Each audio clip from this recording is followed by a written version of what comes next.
Baiklah, pesan Tuhan pada kali ini ditujukan buat para malaikat, yaitu anak-anak Tuhan yang sedang bertugas untuk mengerjakan pekerjaannya Tuhan di atas muka bumi pada saat ini. Saya telah diberikan penglihatan oleh Tuhan. Saya melihat di hadapan saya, di sebelah kanan ada malaikat Uriel, dan di sebelah kiri saya melihat ada 3 kayu api yang bersusun tetapi tidak menyentuh antara satu dengan yang lain. Dan di ujung kayu api itu adanya api, tetapi api itu tidak bernyala-nyala. Lalu saya hanya memperhatikannya. Roh Kudus mengajarkan saya kalau kayu api itu disatukan, dikumpulkan menjadi satu, maka apinya akan bernyala-nyala. Kemudian saya masih bertanya-tanya, mengapa ada malaikat Uriel di situ? Lalu penglihatan itu berakhir. Kemudian karena hati saya masih bertanya-tanya, di waktu paginya saya mengambil masa bersaat teduh, berdoa dan bertanya kepada Tuhan. Pertanyaan saya, Tuhan, mengapa ada malaikat Uriel di situ? Mengapa ada malaikat Uriel di situ?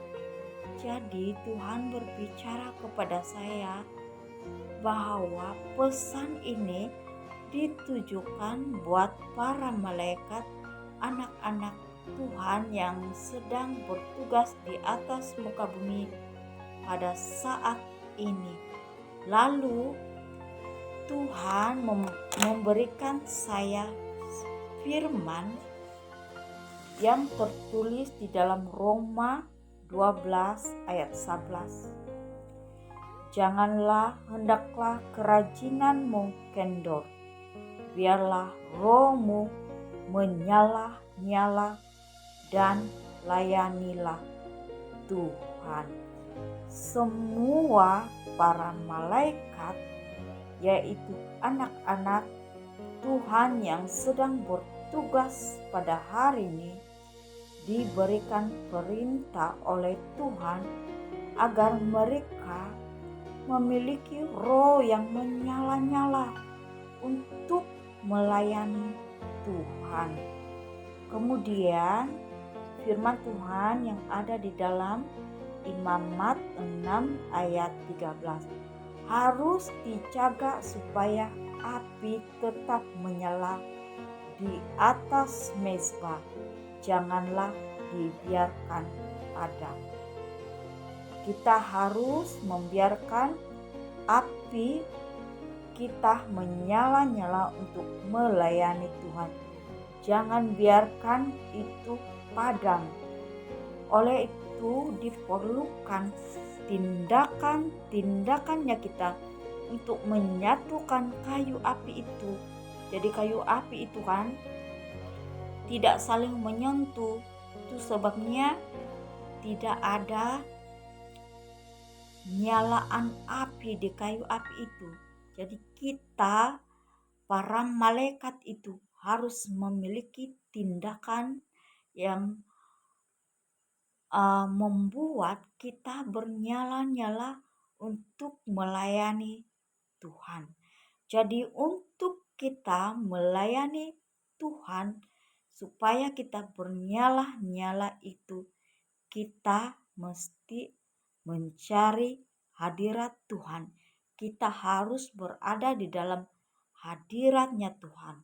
Karena di pagi itu saya bertanya lagi kepada Tuhan, Tuhan bagaimana supaya roh saya itu bernyala-nyala untuk melayani Tuhan. Jadi Tuhan mengajarkan saya supaya saya sentiasa berada di dalam hadiratnya Tuhan. Jadi ketika kita masuk dan berada di dalam hadiratnya Tuhan, Tuhan sendiri akan membuat kita bernyala-nyala untuk melayani Tuhan. Marilah kita sungguh-sungguh mengerjakan pekerjaan-pekerjaannya Tuhan di hari-hari yang terakhir. Tuhan Yesus Kristus menyertai kita semuanya. Amin.